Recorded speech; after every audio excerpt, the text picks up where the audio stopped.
Hello everybody, welcome to my channel. Today I'm going to show you how to make this double window gatefold card. It fits into a standard envelope. It is a tad skinnier than usual, but it does fit into a regular envelope, and it opens up wide like this. Here's why it's called double window. It's got two little extra openings, but it means that one of the greetings, or one of the sides, one of the panels can fit into the opposite side, and actually they can go both ways, and then it just opens up. It stands up like this. So this is what it looks like when it's on the shelf or the window ledge, or wherever your lucky recipients keep their cards. And the thing I find quite cute about this one, actually, it says Christmas is better together, and in my mind it just looks like this guy is traveling over to spend the holidays with these guys. So this is the card. Let me get started and I will show you how to do it. Of course, as always, the directions and the dimensions will be in the description box below. It doesn't actually take a lot of cardstock. There are 3 layer pieces and the one main body. This is actually 5.5 by 10.5. It's not the usual piece where we just have the one score. So there's a little bit of scoring, a little bit of cutting, but it's actually quite easy to keep up with. So like I say, 5.5 by 10.5, and then these 3 pieces are the same. The white, the basic white, is 2 7/8 by 3 1/4, and the Misty Moonlight is 3 by 3 3/8. As always, like I say, the directions and the dimensions are in the box below. And there's one little extra piece of basic white cardstock that we're going to stamp the extra polar bear on, because he's going to pop out with dimensionals. So let me just pop these away for now until we get the scoring done, and then we can get on to the stamping part. So, cutting blade.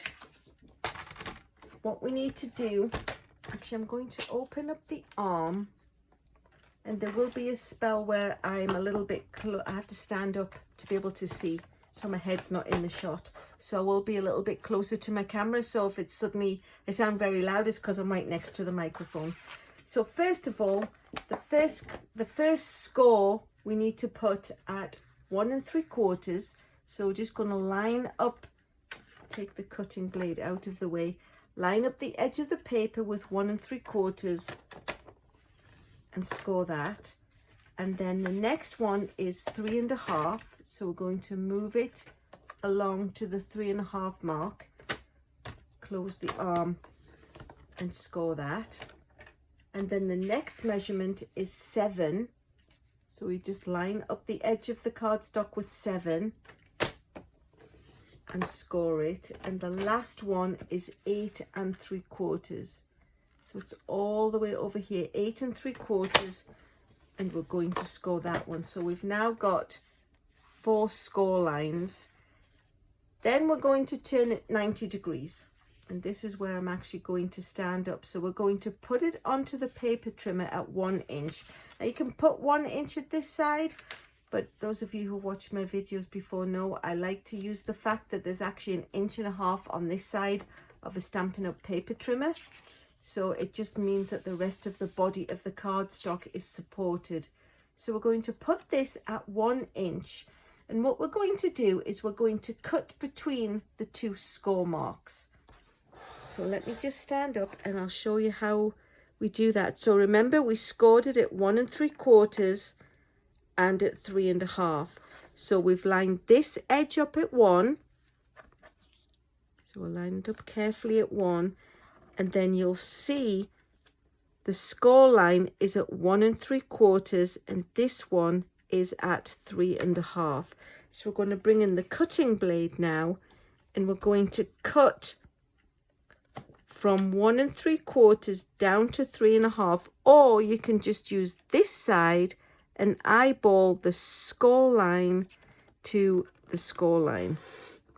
So we're just going to bring it down as far as that line.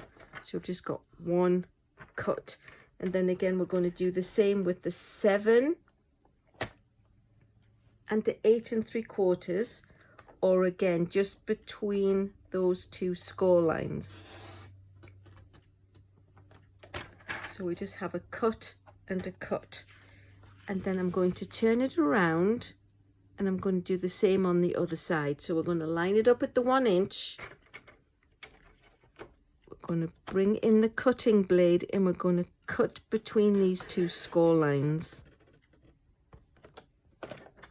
So you can just eyeball the scores, or you can use the measurements that we had. Either way, as long as you've securely scored between your 2 score lines, 1 inch from that side, and we turned it round and we did 1 inch from the other side. Now what you need to do is you need to cut between, I'm just going to close the extra arm down. We need to cut between the 2 cut lines down the score line. So we know this one was 3.5. So if we line the edge of the cardstock up at the 3.5 mark, we've now got that score line is back in the trough of the paper cutter, and we're going to cut down. So we know this is 1 inch, so that's 1 inch. It's a 5.5 piece of cardstock and it's 1 inch up, so this is 4.5. So we're going to cut from 1 inch down to 4.5 inches if you want to use the measurements, or you can just cut from this cut line that you can see through and go down to the other cut line, and then you've cut yourself a little window. And then turn it over and we'll line that one up at 3.5.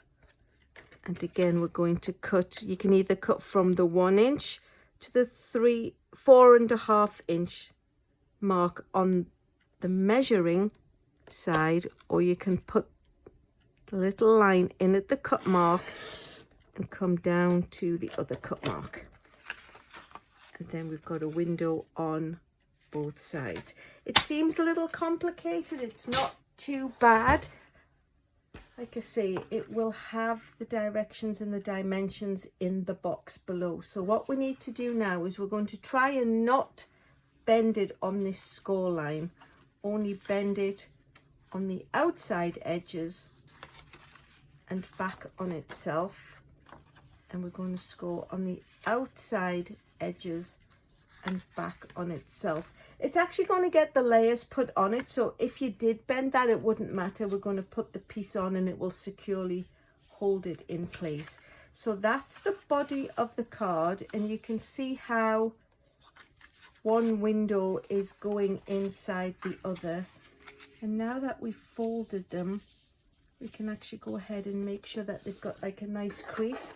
It's best just to wait until they're in place, because they fall in the trough of the paper cutter, and you know from past videos how that can be like a 16th or a 32nd of an inch. So we're just going to make it as close to even as we humanly can.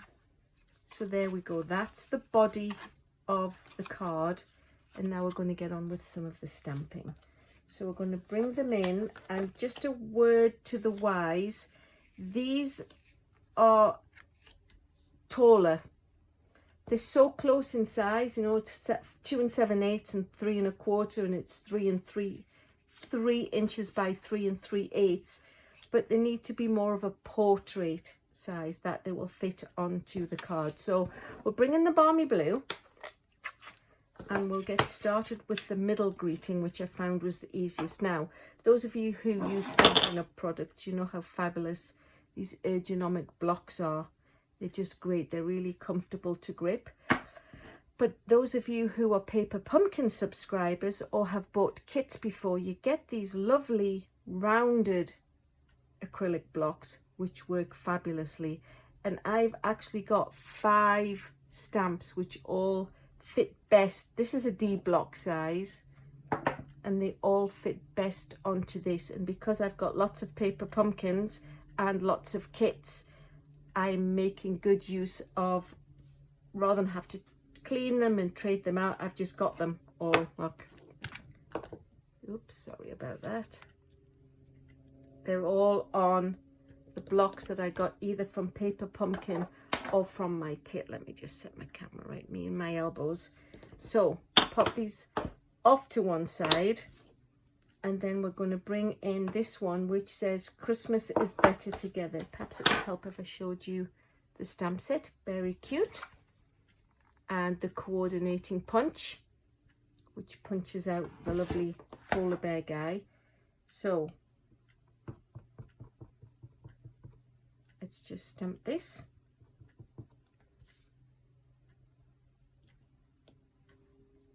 Christmas is better together. Yes, indeed it is. So we'll put that to one side, and then we'll get on with some of the basic black, and we'll stamp the polar bears. Now, the polar bears, just so you know, on a piece of cardstock that is 2 7/8 wide, they just fit. They literally just fit. So if you're going to be making this card in particular, you need to make sure that you've got your little guys, try not to get my head in the shot, right up against the edge of the cardstock, because if you don't, somebody's butt is going to be hanging off at the other side. So we'll stamp this polar bear guy perhaps just a little bit further up, so we've got room to get his foot in.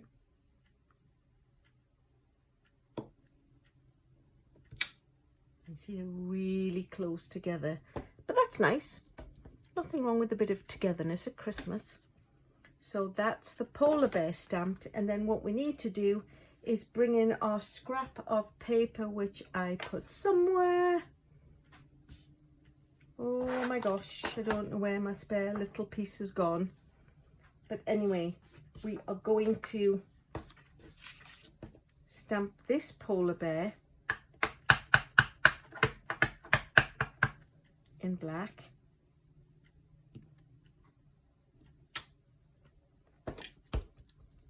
And that's all of the black stamping done. And we will bring in the punch, and we can line them up nicely.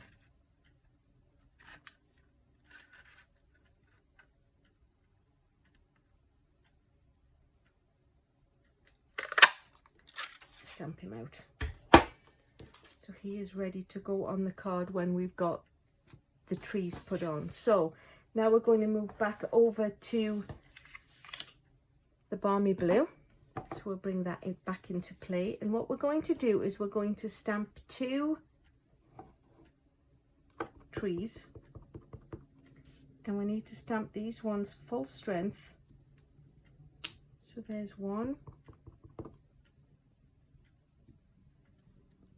And an overlapping one. And it doesn't matter that you can see through, because our lovely handy dandy punched out polar bear is actually going to help us take care of that. And then what we need to do is bring in a scrap of paper. I had a few where I had not followed my own rules and stamped them more landscape when they needed to be portrait, which is why it reminded me to mention that. So what we need to do is we're going to take the second part.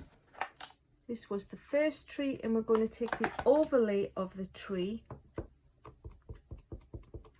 and we're going to do our usual trick of stamping it off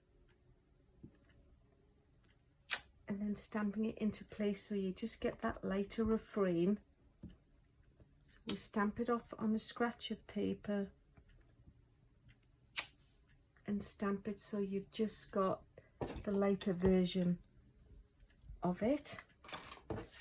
And then what we need to do is bring in the Merry Christmas stamp, and we are going to put Merry Christmas up above our 2 little guys who go on the front, I guess, depending on which way you want to build your card. And then last but not least, we need to add some snowflakes. So I've got this cute little snowflake that goes with everything, and let me just bring back in the original card, which I thought was quite funny. I'd stamped it before I put the polar bear on, and to me it just looks like this guy is sniffing. So I'm actually going to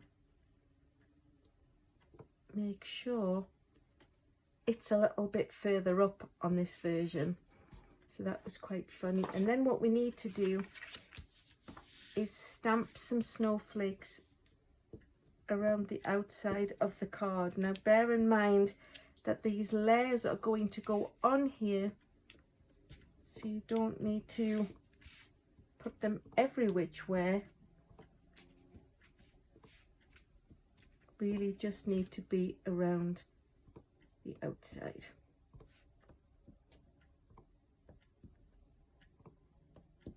Just to give them a, it fills in sort of the emptiness of just that area.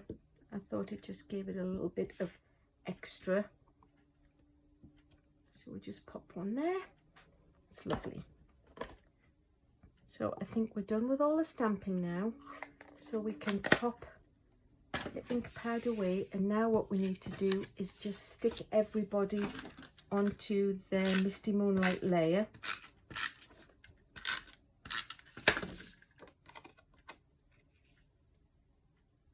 So it's just got the teeny tiniest border around.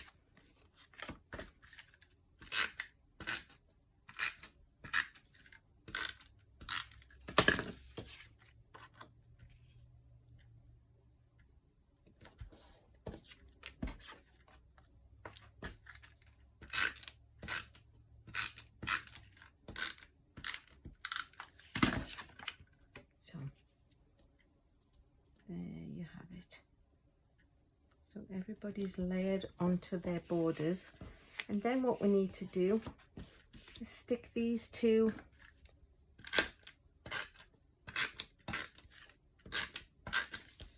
onto the edges.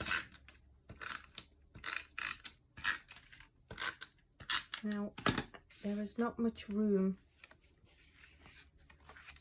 If you open it like this, they really just literally fit on to the space that there is.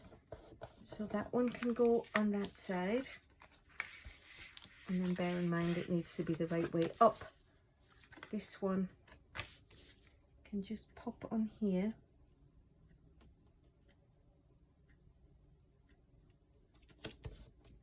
and then we can just make sure that they fit comfortably behind each other. And then this one, we'll use the outside edges to line this up in between, in the middle, so we know we've got it in a nice place. And then what we need to do is bring in some dimensionals and pop these on the back of the polar bear. Oops. I'm just going to use small ones actually, so there is always a huge selection of dimensionals that we get given in the Paper Pumpkin kits. If you're not a Paper Pumpkin subscriber and you'd like to be one of my Paper Pumpkineers, please click the link, which I will put in the description box below. It's awesome. They're so fun. So I'm just going to pop this polar bear into place. You get a free kit every month. It comes to your mailbox. You get everything you need to make the kits. We have some really good fun. I'm going to be doing some live Zooms of Paper Pumpkin get-togethers, so you don't want to miss out. So last but not least, I'm going to use these Faceted Gems Trio Pack. How lovely are these? They're all the colours that coordinate with this card. So let me just pop a few onto here. It's actually pool party, but it goes really quite nice with this Balmy Blue. And there you have it. So that's it. Quick and easy, really. It's very effective. If you like what you've seen, Please subscribe. If you like it, please like it. The biggest honor you can give me is to share it with your friends so they can share in, you know, the fun that we could have. Everything that you need will be in the description box below. Like I say, if you want to buy any supplies, please use my website. Here's the address. The shopping link will be below. The Paper Pumpkin subscribing link will be below. Everything's below. Ahoy, my hearties, everything's below. But there you go. 2 really quick and easy double window gatefold cards. I think they're really quite effective, and it's quite interesting for your recipient to open them and be surprised with what's behind. Last but not least, thanks so much for watching.